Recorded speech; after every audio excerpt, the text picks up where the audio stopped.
there's something called stair-stepping, taking the stairs versus taking the elevator. Everyone wants to hit like this big goal, like 10 million a year, 100 million a year. Cool. Do you want to do that in a day or in a week, or do you want to do that over like 10 years? Like which do you think is going to be more a situation where you can actually keep it and know what you're doing and implementing it, right?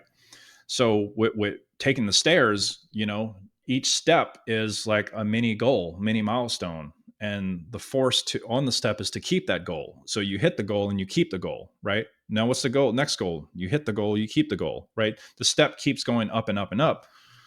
And that forces you to look back and discern and learn the processes that you're going through in building this, right? And another analogy is people that hit the lottery, right? $100 million, boom, instant 9-figure person. You hear about them 6 months, a year later. Oh my gosh, they're in jail, or they're broke. They had to sell everything, or they're dead. Unfortunately, that stuff happens. If you give somebody wealth that didn't do anything to earn it, really, other than buying a $2 lottery ticket, they don't have the backbone or experience in order to keep that or reproduce that. Yeah. Right. So part of like what I do in consulting and working with businesses is like, how do we set you a foundation that's everlasting, right? And actually give you the steps and mini goals. Because 10 million, 100 million is like a massive goal, but you can't super fixate on that goal. You got to just focus on the next one or two things that you got to get right now on your plate. And what's the first thing you need to do? Pick up the phone and call the lead is the first thing you got to do. And then the next thing you got to do is close them. So focus on that. Don't focus. Some people wake up with like 100 things to do on their to-do list. They're like, oh my God, today's going to be a horrible day. How am I going to get all this done? They're like looking at the whole list. It's like, no, what do you got to do right now? You got to brush your teeth. You got to use the bathroom. Okay. Go make your coffee, get the kids up, get them dressed, get them on the bus. Yeah. Now start taking your calls. Okay. What do you got to do next? You micro step. And you micro step instead of getting overwhelmed about this whole process, your funnel, building your marketing, doing your ads. Okay. And a lot of the stuff that I'm talking about is really just managing human behavior and human psychology. Yeah. Right. Like we want to talk about hitting these big goals and all that's super sexy. And we could talk about that all day. But if you don't know how to discern your own behavior as a human being, anything I tell you, you're not going to be able to keep or replicate. So we have to actually, one of the first things I do is actually identify your own human instincts and your own human behavior. Why do you show up in that way? And how can you modify that to make better informed decisions? And honestly, it's a lot of them. Like some of what I'll talk about in the beginning of some of my relationships, if I'm doing a 6 or 1 year mentorship or something like that, which I don't do a lot, it has to be with the right person.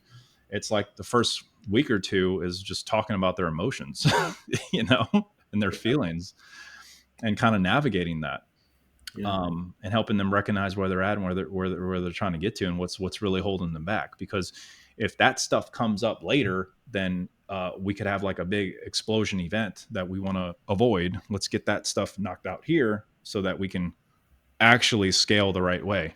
And I learned this through personal experience. Okay. Growing a company to over 100 employees, doing tens of millions in revenue, right? There was a lot of things in there that you learn, and you just don't pick up those skills by watching someone on YouTube. No, you have to go through it. I've been doing this for a decade, right? And that's why I feel like too, I think the coaching space gets a bad rap sometimes. Well, it's because you got these fly-by marketers that come out with a course and think and label themselves as a guru, and they have no experience and never actually did the thing that they're trying to sell you. Mm-hmm. And then you buy the thing, you get no results, then you think the whole space is a scam. Yeah. And I would feel the same, to be frank. Yeah. But the truth of the matter is there's real people giving real value in the space that actually do care, right? And you have to be careful not to, judge everyone based off, your experience. So, but yeah, losing my train of thought on that rabbit hole. So I'm trying to get back to the one that I was making before. But yeah, I mean, I hope that's helpful.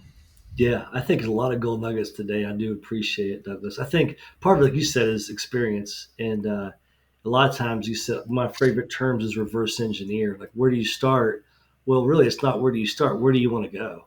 And then once we find out where you want to go, you just reverse engineer it. So I totally agree with that. Yeah. And Oh, then you here's the point I was trying to make oh, actually, please Chris. go ahead. So yeah, so coaches, coaching, like their coaches are in business for a reason. It's because they have achieved some type of significant result that they're truly passionate about, that they achieved um, with integrity, right?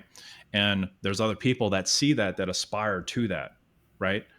And you look at Michael Jordan, Kobe Bryant, Bill Gates, okay, Warren Buffett, Tony Robbins. All of these guys had coaches that paid uh, that they paid for information. One of my mentors, his name is Dr. Jeff Spencer.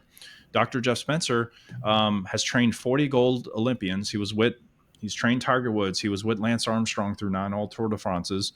Worked with Jim Quick, Arnold Schwarzenegger. I can go on and on with this guy's a legend if you don't know who he is. Um, but he is an expert at recognizing human behavior and then modifying from there. Uh, and he's been my coach and mentor for 4 years now, and he's one of them.